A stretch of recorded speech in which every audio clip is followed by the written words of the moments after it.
কাগজের মতো পাতলা রুটি আমরা প্রত্যেকেই খেতে পছন্দ করি, কিন্তু আমরা সবাই কিন্তু এই রুটি বানাতে পারি না। একদম সহজভাবে আজকে আমি কাগজের মতো পাতলা রুটি তোমাদেরকে বানিয়ে দেখাবো। প্রথমে একটা ছোট্ট গোল নিয়েছি আমি এখানে, তারপর দেখো আরও একটা কিন্তু গোল এখানে আমি নিচ্ছি। পরপর দুটো দলা কিন্তু নিতে হবে। তো এভাবে ছোট ছোট করে নিতে হবে, খুব বেশি করে নিলে হবে না। তারপর একটা বেলনের সাহায্যে কিন্তু আমি ভালো করে এটা বেলে নেব। খুব বেশি পাতলা করব না, আবার খুব বেশি কিন্তু মোটাও করা যাবে না। তো যেমন একটা রুটি তৈরি হয়, তো সেরকম কিন্তু একটা রুটি এখানে আমি তৈরি করব। আর এত সুন্দর পাতলা কাগজের মতো রুটি হবে, তোমরা কিন্তু অবশ্যই একবার বাড়িতে ট্রাই করে দেখবে, না হলে কিন্তু বুঝতেই পারবে না। তো এভাবে আস্তে আস্তে ঘুরিয়ে ঘুরিয়ে আমি গোল করে নিচ্ছি। খুব ভালো গোল আমি করতে পারি না, তো সেই জন্য একটু প্রবলেম হচ্ছে।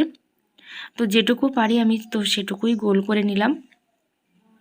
আর এইভাবে যদি রুটি একবার হলেও বাড়িতে বানাও, প্রত্যেকবারই কিন্তু খেতে মন চাইবে যেরকম কাগজের মতো পাতলা রুটি। যে কোনো সবজি, তরকারি, চিকেন, যে কোনো জিনিসের সঙ্গে কিন্তু দারুণ লাগবে। এখানে তোমরা ফ্রাই প্যান কিংবা তাওয়া যে কোনো কিছুতে কিন্তু ভেজে নিতে পারবে। কোনো রকম তেল দেওয়া যাবে না, যেহেতু আমি পরোটা ভাজছি না, রুটি ভাজছি, তো সেই জন্য কিন্তু তেল দিলাম না। তো দেখো এভাবে চেপে চেপে এটা কিন্তু ফুলে উঠছে, এটা একদম ফুলে ওঠে। তো এভাবে চেপে চেপে নিচ্ছি আর সুন্দরভাবে ফুলে উঠছে। এটা তোমরা হয়তো ভালো করে বুঝতে পারছো না, লাইটের ভোল্টেজটা কম আছে সেই জন্য। দেখো এভাবে আমি কিন্তু রুটিগুলো সব সেঁকে নেব। তো এইভাবে আস্তে আস্তে আমি কিন্তু রুটিগুলো সেঁকে নিচ্ছি, আলাদা করে কিন্তু আর ওভেনে দেওয়ার প্রয়োজন নেই। দেখো আমার রুটিটা কিন্তু সেঁকা হয়ে গেছে।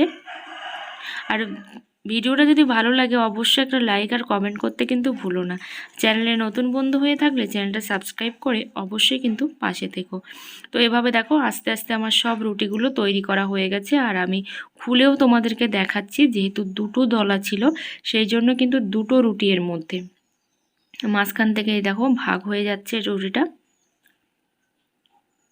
আর একদম কিন্তু পাতলা নরম কাগজের মতোই কিন্তু রুটি এখানে তৈরি হয়েছে। আমি আস্তে আস্তে খুলে নিচ্ছি, যেহেতু খুব হালকা তো সেই জন্য একটু ছিঁড়ে যাচ্ছে, যেহেতু হালকা। এভাবে দেখো খুলে এটা আলাদা করে দিলাম। আর এবার তোমাদেরকে চেপে দেখাচ্ছি, দেখো রুটিটা কত সুন্দর হয়েছে, একদম নরম তুলতুলে কাগজের মতো। তোমরা নিজেরা না বানালে কিন্তু বিশ্বাসই করতে পারবে না। আশা করি তোমাদের ভিডিওটা ভালো লেগেছে, আর ভালো লেগে থাকলে অবশ্যই চ্যানেলটা সাবস্ক্রাইব করে কিন্তু পাশে থাকতে ভুলো না।